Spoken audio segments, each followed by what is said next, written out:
यो बडी कैसे हो सभी। मैं लेके आ गया हूँ क्रूल डीमन एम्परर का एपिसोड 2 लेके। तो अगर आप सभी लोगों ने अभी तक मेरे चैनल को सब्सक्राइब नहीं किया होगा तो सब्सक्राइब कर दीजिएगा। तो अब ज़्यादा बातें ना करते हुए वीडियो को स्टार्ट करते हैं। हम देखते हैं जो हमारा मेन कैरेक्टर होता है वो अपने बहन के सामने बैठ के उसे सभी चीज़ें समझा रहा होता है कि वो जो बंदे इतने सारे आए हुए होते हैं आखिरकार वो कौन थे और क्यों आए हुए थे। वो अपनी बहन से कहता है कि वो जो बंदे थे उन लोगों ने देखा कि हम लोग बहुत ही ज़्यादा अकेले रहते हैं और हमारे पास पैसे भी नहीं है, तो उन लोगों ने सोचा कि आखिरकार वो कैसे हमारी हेल्प कर सकते हैं। तो उन लोगों ने सोचा कि हम कुछ पैसे डोनेट कर देते हैं। वो सभी बहुत ही ज्यादा अच्छे लोग थे, बस इतना ही बात था। और मैं ये सभी जो बोल रहा हूँ ये सच बात है, बस हो गया। और अपनी भाई की ये सभी बातें सुनने के बाद जो कोको होती है वो तो कुछ बोलती ही नहीं। हम देखते हैं जो कोको होती है वो बहुत ही ज्यादा अजीब सा शक्ल बना के अपने भाई को देख रही होती है। और ये देखने के बाद जो हमारा मेन कैरेक्टर होता है वो बहुत ही ज्यादा अजीब शक्ल बनाते हुए अपने मन में कहता है, आखिर कोको को क्या हुआ, मैंने जो बोला है वो एकदम परफेक्ट बोला है, फिर भी देखने से ऐसा लग रहा है कि कोको को मेरी बातों पे बिलीव नहीं हो रहा है। फिर हम देखते हैं जो कोको होती है वो वहाँ से उठती है और अपने ब्रदर से कहती है, ठीक है ब्रदर मैं समझ गई है। और ये सुनने के बाद जो हमारा मेन कैरेक्टर होता है वो राहत भरी सांस लेता है और वो फिर अपने मन में कहता है, शुक्र है कि अब सब ठीक है, अभी भी बच्चों को बेवकूफ बनाना बहुत ही ज्यादा आसान है। लेकिन हम देखते हैं जो कोको होती है वो सीधा जाके कंप्यूटर पे सर्च करने लगती है कि पागलों जैसे हरकतें करने के बाद उसे ट्रीटमेंट कैसे करते हैं। और हम देखते हैं जो हमारा मेन कैरेक्टर होता है वो तो डोर के पीछे से छुप के उसे देख रहा होता है ये सब करते हुए, और वो बहुत ही ज्यादा हैरान हो जाता है ये सब देखने के बाद। हम देखते हैं जो हमारा मेन कैरेक्टर होता है वो अपने सर के ऊपर हाथ रख लेता है और फिर वो सोचते हुए कहता है, अभी के लिए ये सब भूल जाओ, मैं उसे अभी ये सब चीजें एक्सप्लेन नहीं कर सकता, उसे अभी के लिए जो सोचना है सोचने दो। फिर हम देखते हैं वो अपने ब्रेसलेट को ऑन करता है और उसमें से अपने स्टेटस को देखने लगता है, जिनमें हम देखते हैं कि जो उसका पावर होता है वो 15 होता है जो कि बहुत ही ज्यादा हाई होता है, और जो उसका स्पीड होता है वो 8 होता है जो कि स्टैंडर्ड होता है, और जो उसका परसेप्शन होता है वो भी 8 होता है जो कि स्टैंडर्ड होता है। और अपने स्टेटस को देखने के बाद जो हमारा मेन कैरेक्टर होता है वो अपने मन में कहता है, जो ब्रेसलेट है वो मार्केट में आए हुए कम से कम 2 महीने हुए होंगे, लेकिन जो इसका सिस्टम फंक्शन है वो बहुत ही ज्यादा अच्छा है। हम देखते हैं वो ब्रेसलेट के बारे में बताते हुए कहता है, जो क्रिप्टन गोल्ड है वो ह्यूमन बॉडी को कुछ समय के लिए स्ट्रेंथ देता है, लेकिन कुछ टाइम बाद जाके ये बहुत ही ज्यादा अच्छा हो जाता है। ये ब्रेसलेट ज्यादातर अमीर ज्यादा लोग यूज करते हैं। और हम देखते हैं एक बुढ़े और उसकी वाइफ को जो कि कुछ करने के बाद बहुत ही ज्यादा खुश लग रहे होते हैं। हम देखते हैं उसकी वाइफ को जो कि बहुत ही ज्यादा खुश होते हुए अपने हस्बैंड से कहती है, हस्बैंड आखिर तुम अचानक से इतने ज्यादा अच्छे कैसे हो गए। और हम देखते हैं उस बुढ़े को जो कि वही ब्रेसलेट लगाए हुआ होता है। फिर हम देखते हैं वो अपने सिस्टम में किसी चीज को क्लिक करता है और वहाँ से सिस्टम वर्जन को देखता है और फिर अपने मन में कहता है, देखने से ऐसा लग रहा है कि जो भी अभी तक हुआ है वो मेरे प्रीवियस लाइफ से कुछ भी चेंज नहीं हुआ है। इसका मतलब यह है कि मैं इस अपॉर्चुनिटी को बहुत ही ज्यादा अच्छे से यूज कर पाऊंगा। फिर हम देखते हैं वो एक बहुत ही ज्यादा एबल सा स्माइल करते हुए कहता है, अब जितने भी धरती पर ट्रेजर है वो सभी के सभी अब मेरे होंगे। फिर हम देखते हैं जो हमारा मेन कैरेक्टर होता है वो उस पैसे वाली बोरी को उठाता है और वहाँ से जाते हुए कोको से कहता है, कोको मैं बाहर जा रहा हूँ कुछ ग्रोसरीज को खरीदने के लिए। फिर वो अपने मन में कहता है कि ये तो बहुत ही ज्यादा एक्साइटिंग है, मैं आप सभी से बहुत ही ज्यादा आगे रहूंगा इस भागम दौड़ की दुनिया में। फिर हम 3 घंटे बाद का सीन देखते हैं जहाँ पे हम मार्केट का सीन देखते हैं और हम वहाँ पे एक लड़की और उसकी मॉम को देखते हैं। वो लड़की अपने मॉम से कहती है, मॉम मुझे श्रिम्प खाना है। और ये सुनने के बाद जो उसकी मॉम होती है वो सीधा उस शॉप की ओर चली जाती है जहाँ पे हम देखते हैं वहाँ पे बहुत ही ज्यादा भीड़ लगी हुई होती है। जो शॉपकीपर होता है वो कहता है, आखिर इन दिनों सिटी में किसके पास श्रिम्प है, ये सभी श्रिम्प बहुत ही ज्यादा अच्छे हैं और ये सभी के सभी बाहर से आए हुए हैं, एक श्रिम्प के 500 रुपए है, अगर तुम इसे अफोर्ड नहीं कर सकते तो इसे मत खाओ। फिर हम उस छोटी सी बच्ची को देखते हैं जो कि एक श्रिम्प की तरफ उंगली बताते हुए कहती है, मॉम ये श्रिम्प को देखो ये तो बहुत ही ज्यादा ग्लो कर रही है। और ये देखने के बाद जो वो शॉपकीपर होता है वो उस बच्ची को भगाते हुए कहता है, इसे छूना मत, अगर ये मर गया तो तुम्हें फिर इसे बाय करना होगा। लेकिन तभी वो जो शॉपकीपर होता है वो नीचे की ओर देखने के बाद बहुत ही ज्यादा हैरान हो जाता है, क्योंकि हम देखते हैं वो जो श्रिम्प होता है वो बहुत ही ज्यादा बड़ा हो जाता है और जो उस लड़की की मॉम होती है उसके धड़ को अलग कर देती है और उसका जो सिर होता है वो बहुत ही ज्यादा दूर गिरते पड़ते हुए जाता है। और वहाँ पे जितने भी लोग होते हैं वो सभी लोग बहुत ही ज्यादा हैरान हो जाते हैं और वहाँ से डर के भागने लगते हैं। वो लोग चिल्लाते हुए कहते हैं, आखिर ये मॉन्स्टर कहाँ से आया, इसने तो एक को मार भी दिया। उस छोटी सी बच्ची और उसकी मॉम को देखते हैं, हम देखते हैं उसकी मॉम का पूरा गर्दन ही पूरा धड़ से अलग हो गया होता है। और ये देखने के बाद जो उसकी बच्ची होती है वो बहुत ही ज्यादा डर गई होती है और कांपते हुए कहती है, मम्मा। फिर सीन शिफ्ट होता है और हम उसी जगह को रात का सीन देखते हैं जहाँ पे हम देखते हैं वहाँ पे बहुत सारे सोल्जर्स आ गए होते हैं और उस पूरे एरिया को पूरी तरह से बंद कर दिया होता है। हम देखते हैं वहाँ पे कुछ कुछ ब्लू कलर का पोर्टल जैसा चीज होता है, जिसे देखने के बाद जो वहाँ पे एक बंदा होता है वो कहता है सेकेंड लिeutenant, इस गेट के रेडिएशन के हिसाब से हम पूरी तरह से श्योर है कि ये जो गेट है वो एक ई रैंक का गेट है। और ये सुनने के बाद जो लिeutenant होता है वो कहता है तो देखने से ऐसा लग रहा है कि अब इसके अंदर कोई भी ऐसा नहीं होगा जो कि अभी तक बचा होगा, तो ठीक है फिर इसके अकॉर्डिंग एक मीडियम फायर पावर को प्रिपेयर करो। और ये सुनने के बाद जो उसके पीछे एक सोल्जर होता है वो उससे कहता है हाँ ठीक है सर, हम अभी करते हैं। और हम लिeutenant को देखते हैं जो कि अपने मन में सोचते हुए कहता है ये तो बहुत ही ज्यादा बुरा हुआ, अब तो ये जो गेट है वो तो यहाँ तक कि सिटी में भी अपेयर होने लगा है। अगर हमने इस गेट के अंदर जाके सभी मॉन्स्टर्स को नहीं मारा तो ये जो गेट है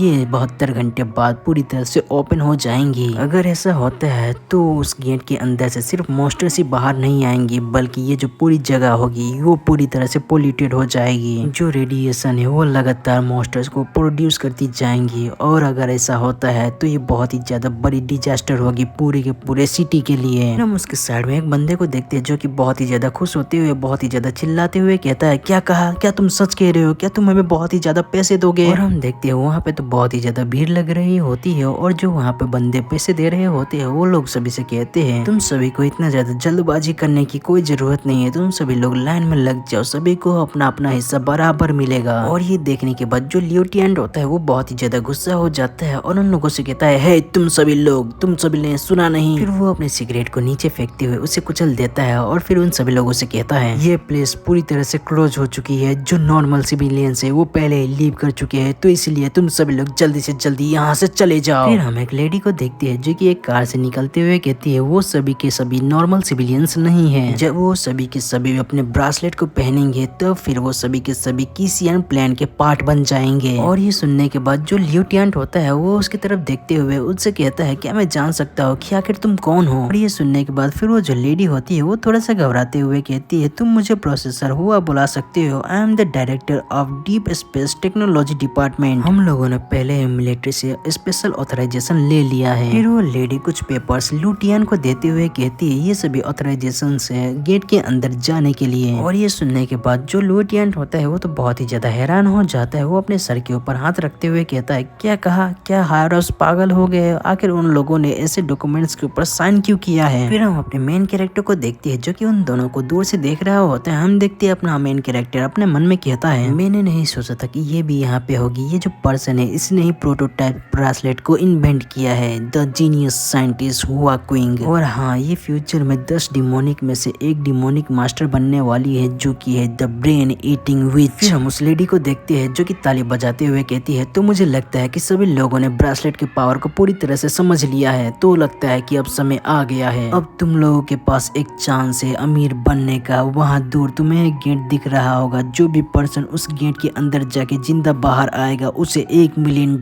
मिलेगा। और ये सुनने के बाद वहाँ पे जितने भी लोग होते हैं वो सभी के सभी एकदम से बौखला जाते हैं और सुनने के बाद बहुत ही ज्यादा हैरान हो जाते हैं कि उन्हें $1 मिलियन मिलेगा। और ये सुनने के बाद जो लिeutenant होता है वो बहुत ही ज्यादा हैरान हो जाता है और बहुत ही ज्यादा गुस्सा होते हुए कहता है क्या तुम मजाक कर रहे हो, जो उसके अंदर जो चीज है ये सभी लोग उसे कभी नहीं हरा पाएंगे, अगर ये सभी लोग गेट के अंदर गए तो इनमें से कोई भी जिंदा नहीं बचेगा। और हम देखते हैं लिeutenant को जो कि जैसे ही उन लोगों की ओर देखता है तो वो देख के बहुत ही ज्यादा हैरान हो जाते हैं। हम देखते हैं वो लोगों को जो कि बहुत ही ज्यादा खुश होते हुए कह रहे होते हैं मेरे पास अभी भी थोड़ा सा चांस है कि मैं अपने वाइफ की सर्जरी के बिल को भर पाऊंगा। फिर उनमें से दूसरा बंदा कहता है मेरा जितना भी ऑनलाइन पैकेजेस है मैं उन सभी को ही खरीद लूंगा। फिर हम देखते हैं एक भद्दी सी लड़की को जो कि बहुत ही ज्यादा खुश होते हुए कहती है मेरा जो ड्रीम है प्लास्टिक सर्जरी करने का वो भी अब सच होने वाला है, जो भी हो मैं तो इसके अंदर जा रही हूँ। और हम फिर देखते हैं जितने भी वहाँ पे लोग होते हैं वो सभी लोग भाग के जाके उस गेट के अंदर जाने लगते हैं। और ये देखने के बाद जो लिeutenant होता है वो बहुत ही ज्यादा हैरान हो जाता है और उन लोगों को रोकने की ट्राई करता है, लेकिन वो सभी के सभी नहीं रुकते। और ये देखने के बाद जो प्रोफेसर हुआ होती है वो उससे कहती है तुम गाइस कंट्री के लिए वर्क करते हो इसलिए तुम सभी के सभी कभी नहीं समझ पाओगे। फिर हम देखते हैं वो बहुत ही ज्यादा इविल स्माइल करते हुए कहती है एक गरीब बनना मरने से भी बहुत ही ज्यादा बेकार होता है। और जो हमारा एपिसोड होता है वो यहीं पे खत्म हो जाता है। आशा करता हूँ कि आप सभी लोगों को ये सेकेंड एपिसोड बहुत ही ज्यादा पसंद आया होगा। अगर पसंद आया हो तो आप सभी लोगों को चैनल को सब्सक्राइब कर देना है और लाइक शेयर और कमेंट कर देना है। मैं बहुत ही ज्यादा महीनों के बाद वीडियो डालना स्टार्ट किया हो तो इसलिए मुझे थोड़ा सा आप सभी लोगों की सपोर्ट की जरूरत है, तो आप सभी लोग थोड़ा सा शेयर कर दीजिएगा वीडियो को। तो फिर इसके अगले वाले एपिसोड में हम देखेंगे कि क्या उस गेट के अंदर से कोई भी जिंदा बाहर लौट के आएगा। जानने के लिए देखते रहिए क्रूल क्रूल डीमन एम्परर। तो फिर मिलते हैं फिर किसी और नए वीडियो के साथ, तब तक के लिए टाटा बाय बाय।